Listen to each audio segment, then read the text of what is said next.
Como siempre, amigos, aquí en Shooting Sports Spain tenemos a los mejores tiradores, todos los campeones que han pasado y están pasando por aquí. No dejéis de seguirnos. Si os ha gustado, no dejéis de compartir. Esto nos ayudará a todos y, cómo no, gracias a nuestros sponsors que hacen posible que este programa siga adelante. Estamos muy contentos de vuestra participación. Cualquier pregunta, duda, consulta, no dejéis de enviárnosla.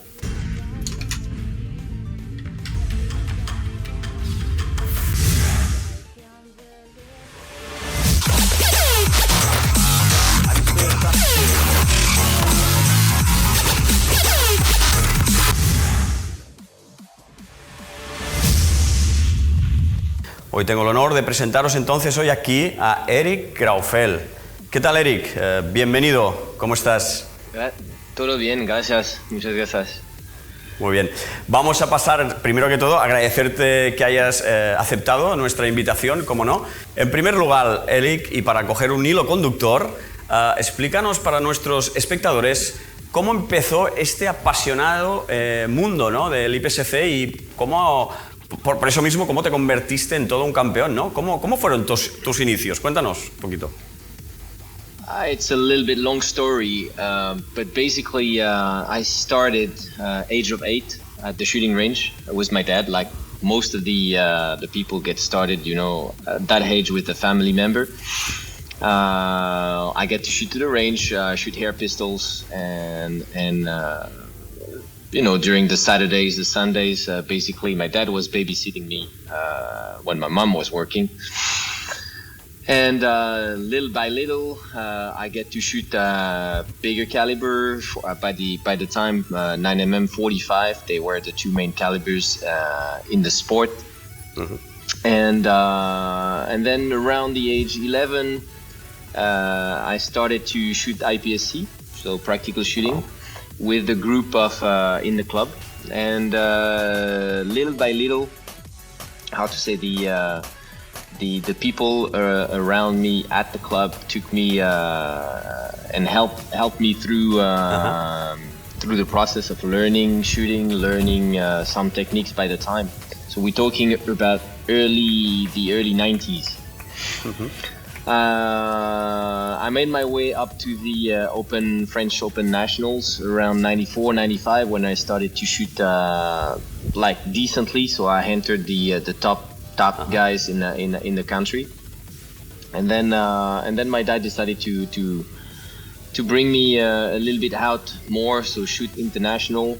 Then I shot my first European in 95, my first world shoot in Brazil in 96. And after that, when I started to become, let's say, not too bad, I was still in the top, let's say, 20 in the world in 96. I went to the US for learning because the US is the main country, the main focus if we're talking about practical shooting. So I had to go there, learn. Got beaten hard. Like this is the way you learn, actually, at the end of the day. Okay. Thank you, gracias, Eric. 98, 99 got the you know, the first titles, European overall, and 99 the world shoot in the Philippines, and then I made my way through the different you know, events through the career. So it was the time to say, okay, let's go for the shooting professional and get started a career into the sport. Oh, qué interesante, Eric.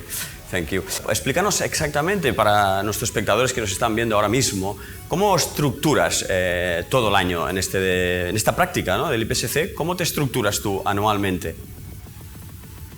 Well, basically I got different setup because now I run also my store, I run my classes, my training, and so on. So I have a team around me. It's not me working by myself, but it's really a team where I got my people helping me for one goal. The priority is to bring results, and so my gunsmith is in charge of preparing the gun. He knows exactly which setup I need, which setup I want. When we speak together about what is good, what is no good, we are modifying, preparing, adapting the pistols in a certain way that it fits my my expectation, let's say. And it's like a Formula One or racing drivers, you know, when they actually discuss with their team also about the mechanic. They need to change this or that to make the car run one way or the other. Well, here it's exactly the same.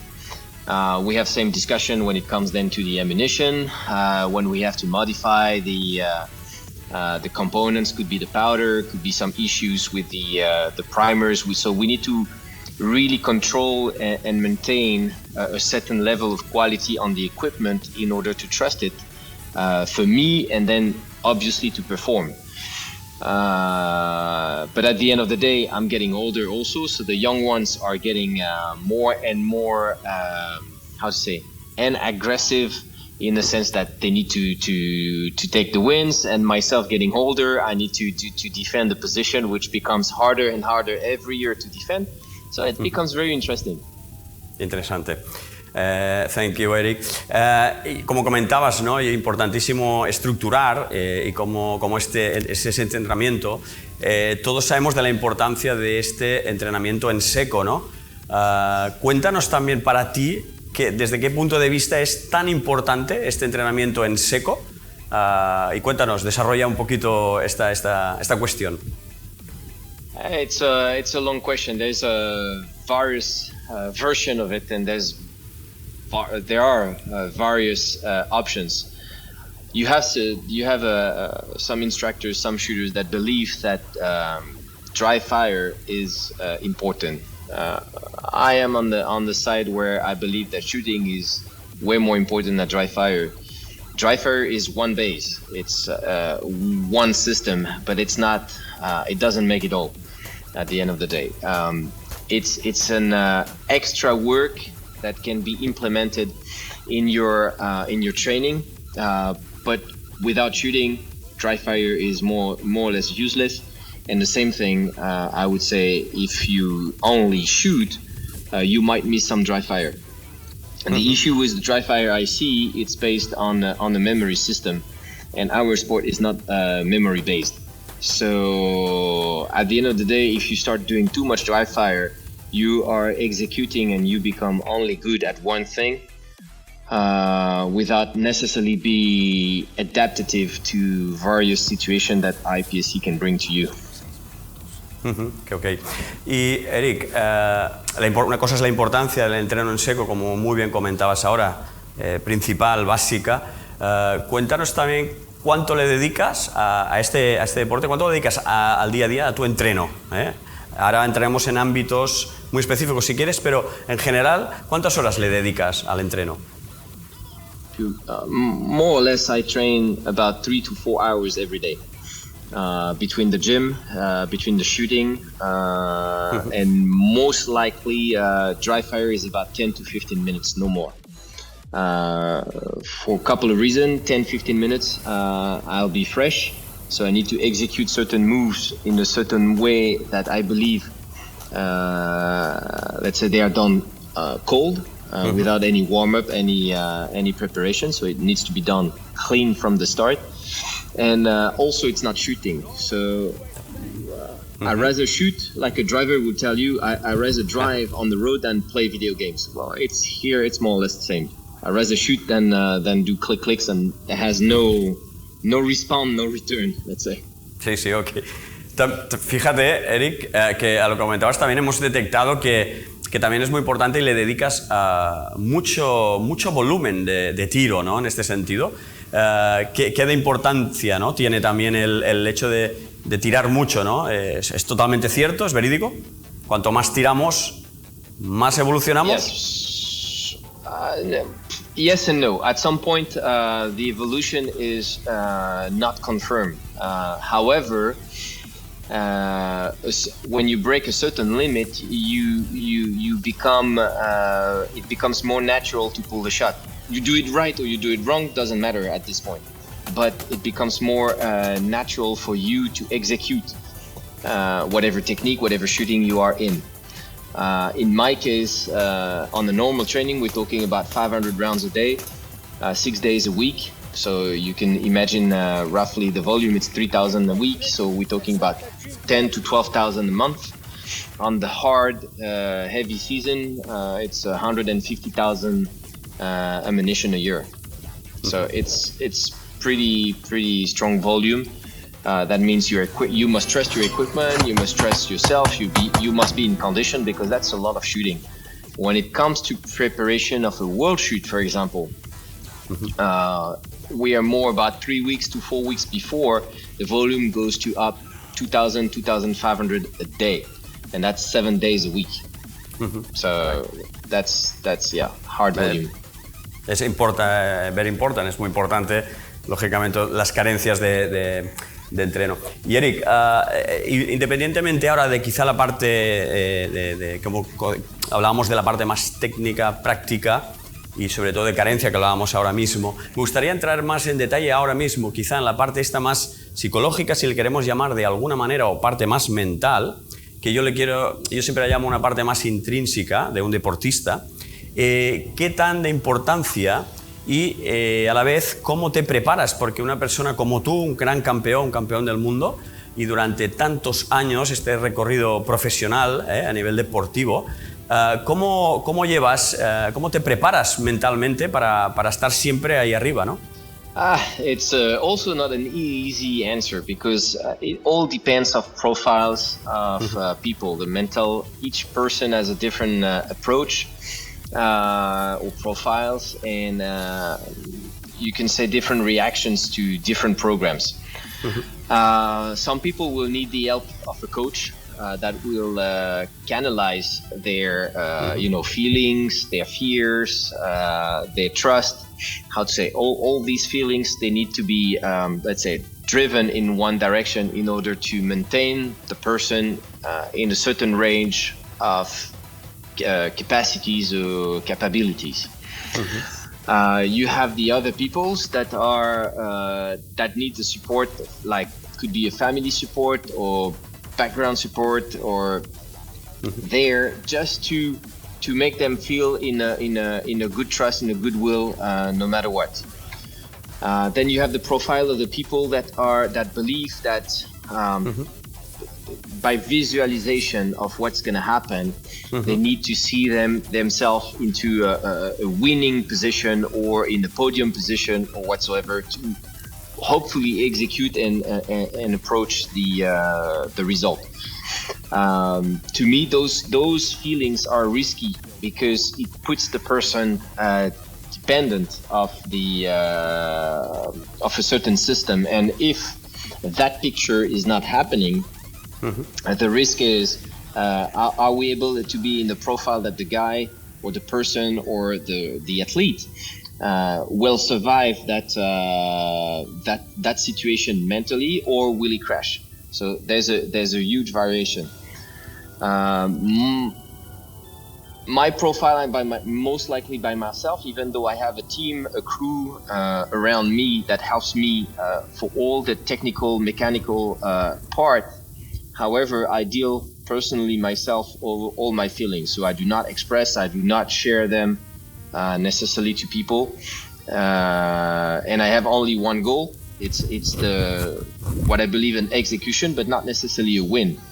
People think that winning it's something to be seen. No, I believe in my case it's not trying to reduce all the mistakes I can do to perform, and at the end brings me to where I am. People tell or they rumor, or they see me as a machine.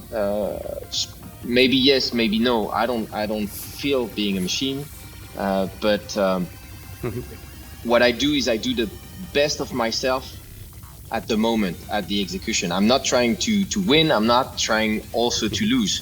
So I stay into the in-between feelings, which I understand that I will make a mistake, but I also understand that I can win, and I accept that.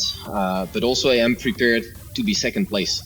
And that's another thing, is today I know it will come soon or late. I will be not anymore the first, I will be second or third, or not even on the podium. So I am personally prepared to it, which means I reduce my potential fear to that picture for the date will come.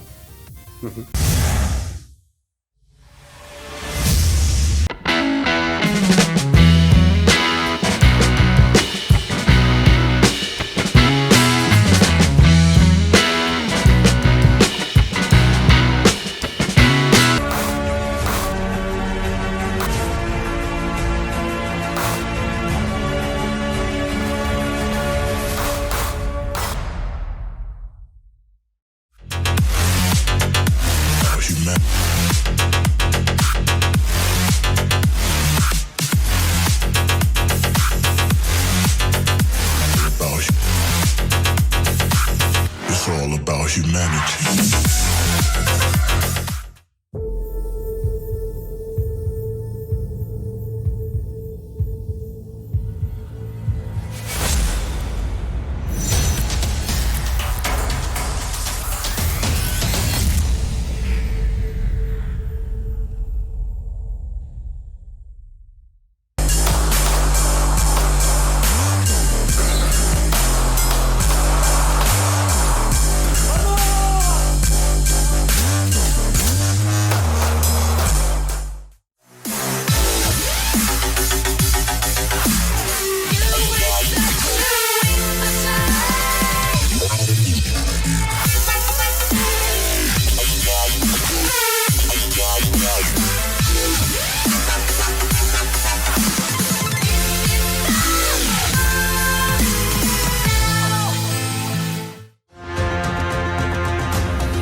A lo que hablabas ahora, entiendo que en el equipo tienes también la parte de coach o te autorregulas tú mismo. ¿Tenéis un equipo en el cual esta faceta importante, ¿no?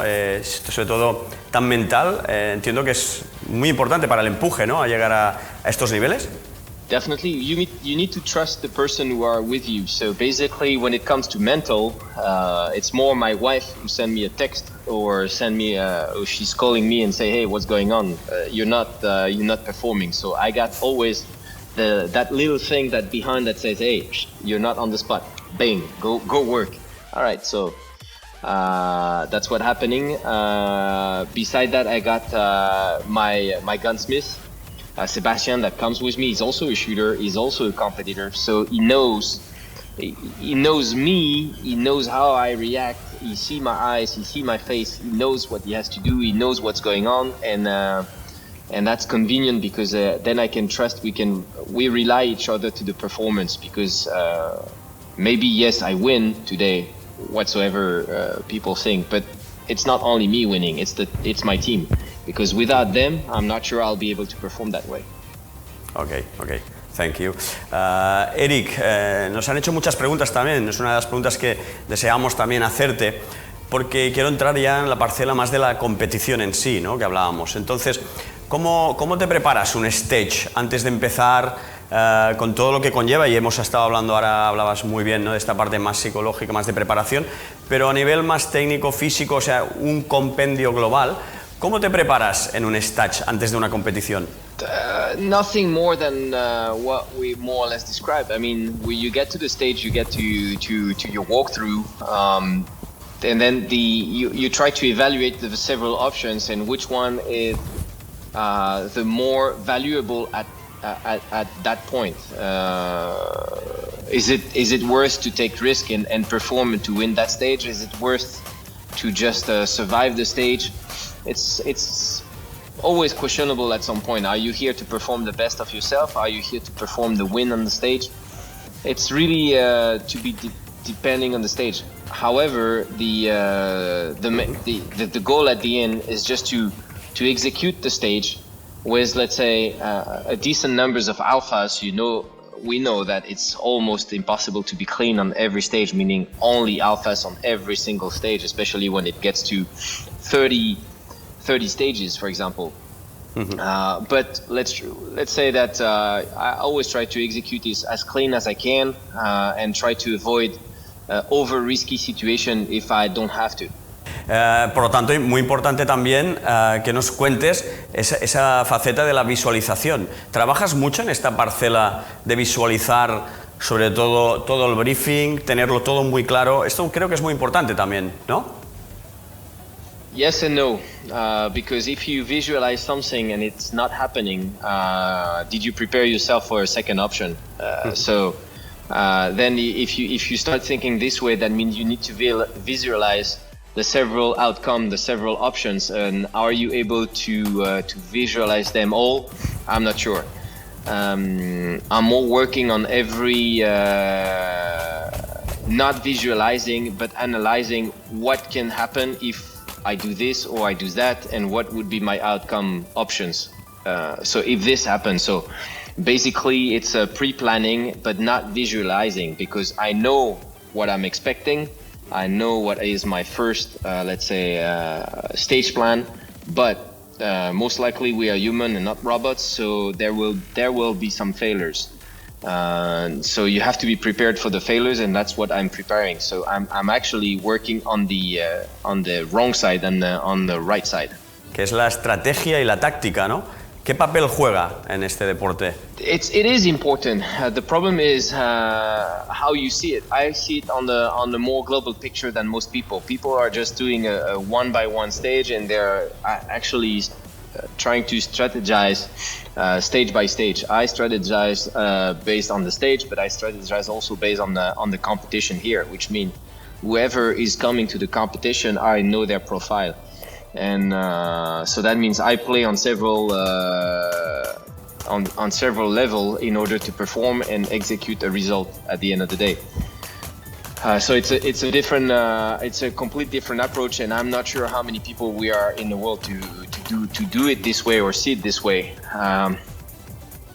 It's a dangerous game, because you can know immediately if you win or if you lose. However, if you win, it puts yourself in your comfort zone. If you lose, either you know it from before and there's nothing you can do anymore, or if you are losing in the process of losing it, then you may lose control if you don't have the nerves for it. So I've seen few people crashing, trying to play this game and crashing because they don't have the education, let's say, or the strategy to run. Ok.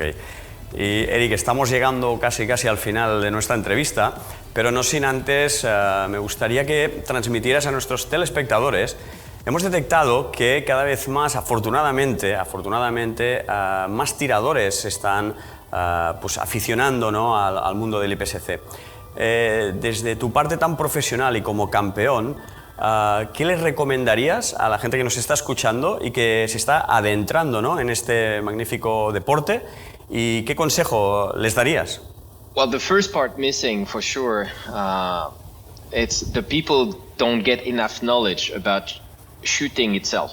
I mean, shooting a gun, trying to shoot and hit the target properly without the time pressure, without the practical shooting side. And it is really missing, but not here in France, not here in Europe, but globally overall in the world. It's missing the education of just shooting. A lot of people come to practical shooting because it's fun. Yes, 100%. It's fast. Yes, 100%. We run against the time, we run against the score. It's always different. So it is, let's say, sexy. Yes, 100%. However, it's still shooting, and shooting means, to me, in my description, it's placing a bullet in the center of the target. That's what, to me, shooting is.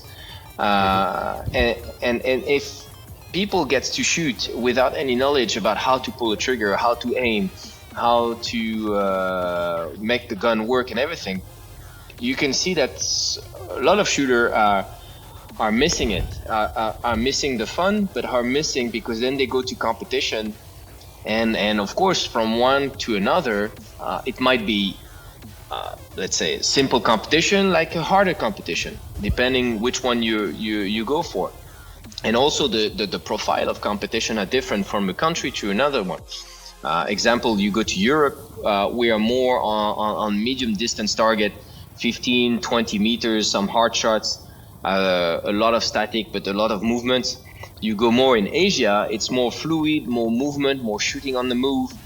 You go in South America, they have also a lot of aggressive movement and lots of long shots.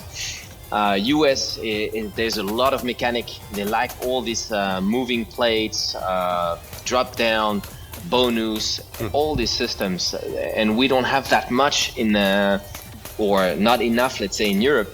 So same thing. It's you have some sort of balance, and if the shooters, and especially also the juniors, they don't have that the proper, let's say, teaching at the very beginning about the shooting, then they might be in difficulty in the future age in their shooting. So that they really need to get taught properly from the very beginning for that part, I believe.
Recuerden siempre, una buena protección visual y una buena protección auditiva.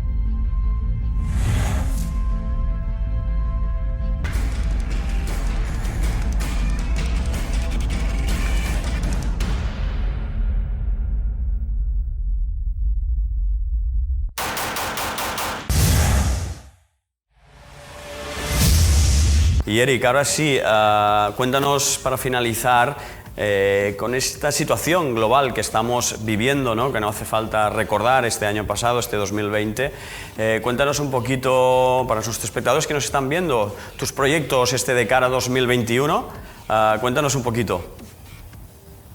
Well, I hope this gonna stabilize and we we get to start a normal life again. Honestly, you know, the lockdown happens in March for Europe pretty much.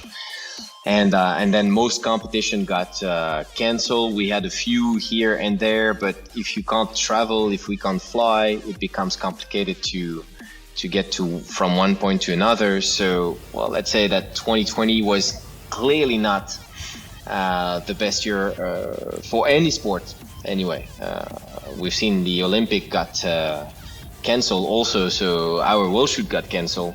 So, you know, to get to a point where the Olympic Games got have to be postponed, it's like, you can think that, wow, it's really bad somehow. Now, it's hard to tell. We still don't have a clear vision if how we'll run 2021. You can see a lot of events are being positioned. But will we be able to travel again normally face to this? Hard to say. However, if we can, we need to get ready and we need to get prepared. So basically the training doesn't stop. Myself, I'm still training. I'm still putting the hours into it, because as soon as it starts again, I'm going out on the field. I miss the range. And so you can't stop and say, hey, all right, it's COVID and so on, let's relax and stand by. No, it's not going to work, because the other guys, they are putting the work. So you want to go back next year on the competition, don't stop, keep working. Ok. Pues Eric, de verdad, ahora sí, te deseamos toda la suerte que estás teniendo hasta ahora. Cómo no, muchos éxitos, que sigan para muchos años más también. Y nada, desearte, pues como digo, muchos éxitos. Agradecerte también, cómo no, que hayas aceptado nuestra invitación aquí hoy en Shooting Sports Spain. Y la intención, como ya sabéis, es dar a conocer el mundo del IPSC en esta parte más global, y que cada vez haya más adeptos y que este deporte cada vez sea más reconocido. Hoy, como digo, hemos tenido al gran campeón del mundo, Gérard Grauffel. Eric, muchas gracias por aceptar nuestra invitación y muchos éxitos. Thank you very much, and thank you for having me on your channel. Ya lo habéis visto, yo no sé vosotros, yo me he quedado fascinado. Grandes consejos, grandes consejos de un gran profesional y todo un campeón. Sin nada más ni nada menos que despedirme ya una vez más. Nos vemos la semana siguiente aquí en Shooting Sports Spain. Y sobre todo, gracias también a nuestros sponsors, porque gracias a ellos este programa es vuestro y sigue adelante. Nos vemos, que vaya muy bien.